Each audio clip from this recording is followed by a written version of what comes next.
see you guys in the dark.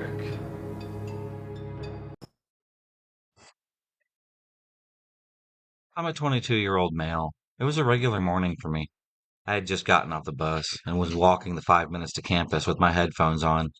The university was massive, plastered with signs that you couldn't miss. Still, a dirty little minivan had pulled up beside me. The man inside looked like he was at least in his 40s. His clothes were really grimy. The van was grimy, but nothing strange. It's normal for those local vans that haul all kinds of junk. He asked gently where the university was. I pointed, smiled, told him that it was straight ahead, and declined his offer for a lift. He seemed very generous. He drove off, so I put my headphones back on, and I kept walking. 1 minute later, the van had stopped in front of me again. Get in, he said. I'll give you a ride. Smiled, and repeated the same. No thanks. I was just a few steps away. He stared at me for a few seconds, then drove away. I kept going. My friend had called me, telling me he'd be late and wait in the cafeteria. I answered the phone, and I was talking. The van had rolled up beside me for the third time, asked me once again. This time the tone had shifted. He looked at me much longer. The gaze slid from my chest to my feet. He wasn't just offering help anymore. He looked tense, like someone who expected me to obey. I put the phone out of my ear and told him, Dude, the university is literally 2 steps away. I pointed. Thank you, but no thank you. He watched me for a few seconds more, and then drove off again. I was busy with the studies that waited, so I didn't really pay any attention. The road stayed nearly empty, but then I realized he wasn't lost. If he wanted to get to campus, he'd already be there. He looped the block. He was circling me. The first honest thought was confusion, then anger. Why had I been so polite? And then the sharper feeling, concern. I flipped on survival mode, and even if he wanted to rob me, he had many chances to do so. The road was empty. A minute later, at the edge of the campus wall, he stopped me once again. Get in, I'll give you a ride. This time I looked at him dead in the face and said, No, now you can go wherever the hell you want to go. He didn't even look at my face at all this time. He stared at my hair, then my body for a straight 30 seconds, slow and hungry, like a predator deciding which move to make. I couldn't read his eyes. Lust? Something darker? I didn't want to know. I noticed something in the passenger seat. A rope.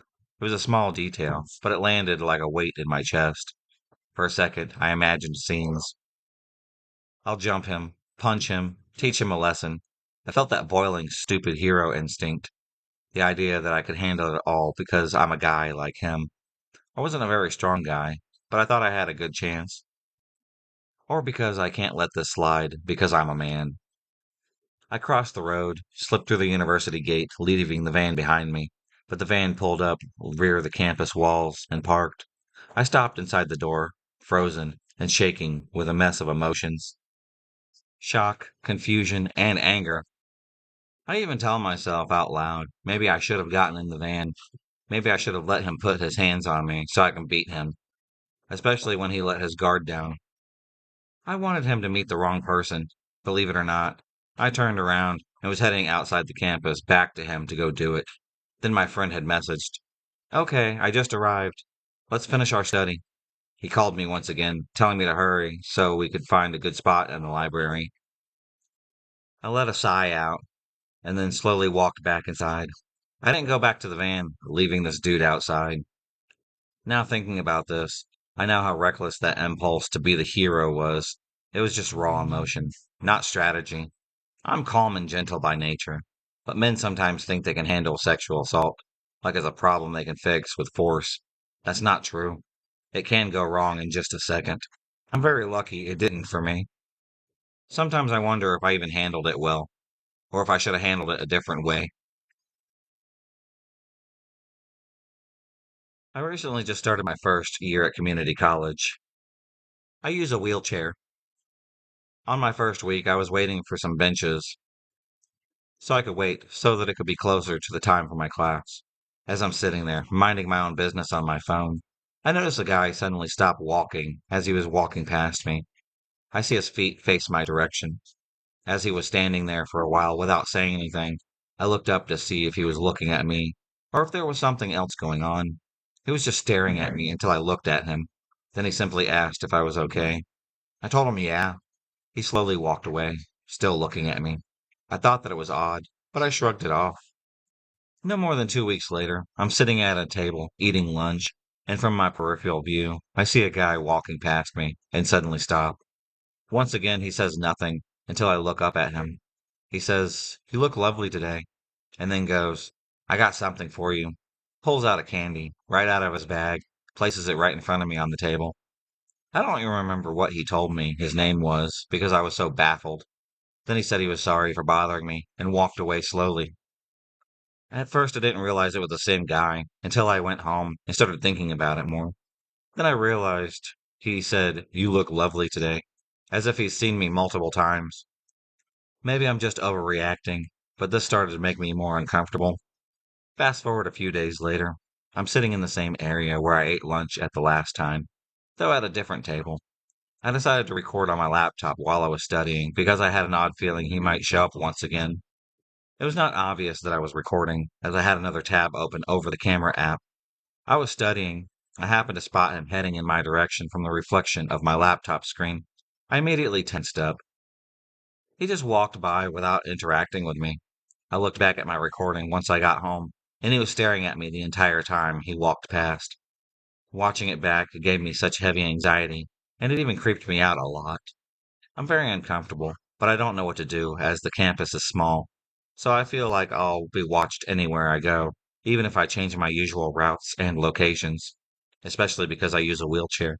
It makes me easier to spot, and I can't move very fast on it. I don't know if anyone will take me seriously because nothing bad has happened, but I feel like I'm being watched, and I'm afraid. I'm not sure what I should do. I would consider myself a night owl. I like staying up as much as possible at night. Unfortunately, this can cause some trouble. I got home from work late, and my dog was really restless. And to solve this, I take him on a walk, so he calms down. Unfortunately, it was almost 2 a.m. at this point. I had some worries about going out at this time, but I remembered that I live in a safe neighborhood, and I had gone out before at night, although never this late. I put on his leash, and we leave my house. After a few seconds of walking on the sidewalk in the dark, with just my flashlight illuminating the surroundings, I hear two young men talking. I could hear them talking on the other side of the sidewalk behind me. My heart dropped, and my throat got tight. What were the odds that I crossed paths with someone right at the time, and in such a vulnerable position? I tried to keep my cool, continued walking at a faster pace, trying to think of what I should do. Even worse, I heard the men cross the street, and they were now behind me. They were probably a 4 second sprint ahead of me, and I started to mentally shit my pants. Then the craziest things happened. One of them starts making a growling noise. At this point, my fight or flight and adrenaline had kicked in, and I chose flight. I knew running would be a dumb idea because it would escalate the situation, so I just continued speed walking for a moment until I finally got onto a main street with lights and some cars. The growling and following behind me continued until I reached this point, and I noticed that they had stopped and turned back. I was extremely thankful to the universe that nothing had happened, and hid near a building until it felt safe enough to walk back to my house from a different path. The walk home was sketchy, as it was in near pitch black. I was extremely paranoid, and I wasn't sure if they had left, but I didn't see them. I booked it and got home safely. My first reaction to the situation was that where they were just some dumb teenagers trying to scare me or something. But the more I think about it, the more it scares me. Who is that messed up that they are walking up in the dead of the night, purposely following people in the dark and making growling noises just to scare them? If you enjoyed this video, please subscribe, like, and hit the bell for notifications on future videos and become a stalker of the night. And I'll see you next time.